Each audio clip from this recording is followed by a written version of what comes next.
Okay, let's take a look at patch 3696.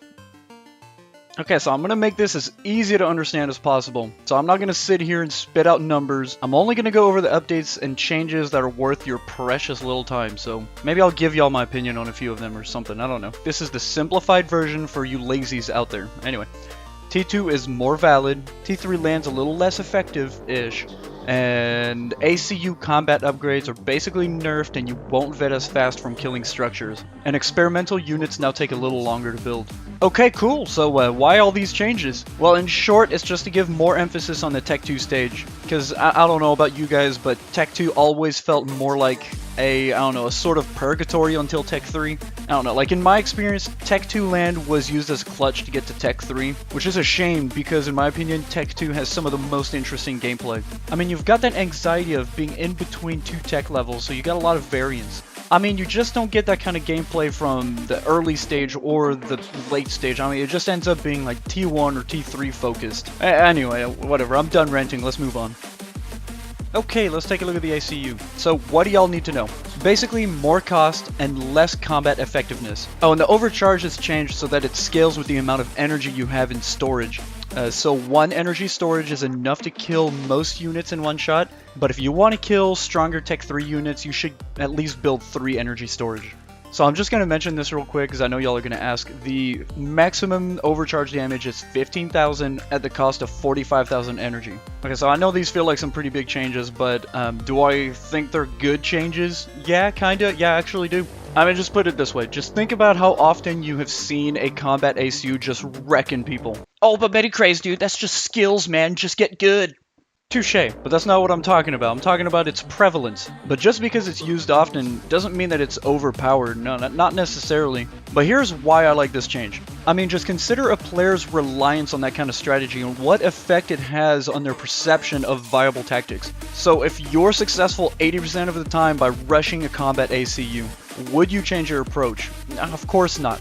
So basically what I'm getting at is hopefully we'll be seeing less of it and hopefully we'll be seeing more variability. That'd be pretty cool to see. Or at least that's kind of how I'm interpreting the changes being made here. We'll start with the Harbinger. Nerfs applied to total health, shield capacity, shield recharge rate, and DPS. But you've got a massive buff to shield regen and a faster shot velocity. Oh yeah, I'm digging this change. I mean, think about the number of times you see players pushing this unit like it's a brick or something. I mean, people use this unit like it doesn't even have a regenerating health pool. I don't know, maybe people are going to start microing their harbs and taking advantage of that shield. Hopefully we'll be seeing more guerrilla tactics and some raids and just more mindfulness when it comes to this unit. Okay, let's move on to the Autumn. Nerfs to health, range, but an increase in alpha shot damage and maneuverability. Basically, this should just make this tank a little more relevant late game. Now let's talk about that awesome Percival. They will now be built faster, increased damage to the alpha shot, but they have a lower rate of fire. So even with the reduced range, it still has the longest range of all the Tech 3 main tank units. Also, it has an increase in movement and turning rate, so micro them to maximize the awesome sauce. Okay, so let's move on to Titans.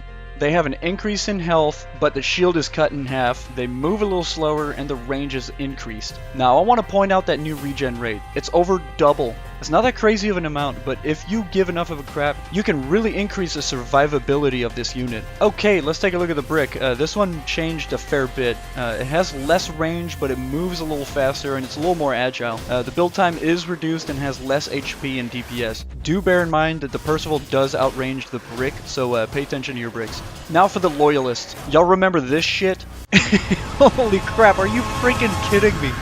I cannot believe this shit.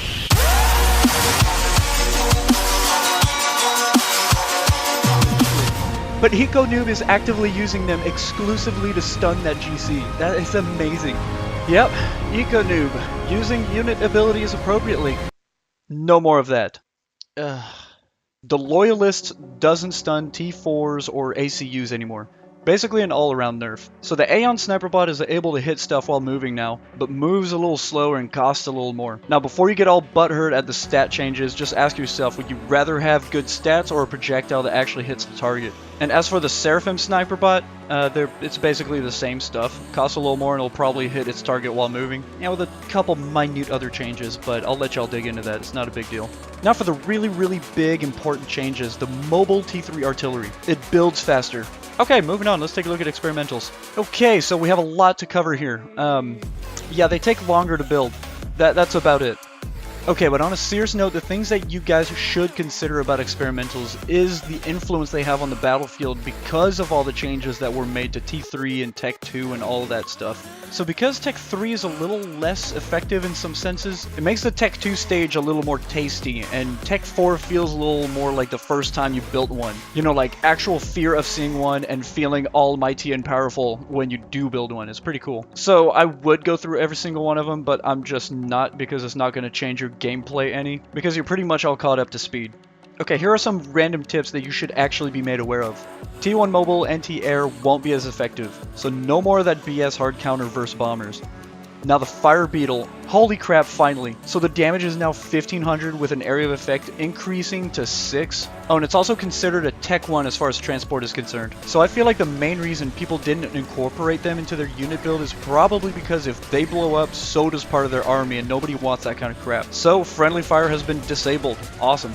Oh, and a side note, the ACU teleportation now takes 5 seconds longer, so maybe you'll have a chance to escape that death. Okay, so real quick, let's take a look at Navy. Seraphim battleships are a little more accurate, and Aeon battleships are a little more agile with a little more range. And the Cybran aircraft carrier's anti-air will actually hit stuff now.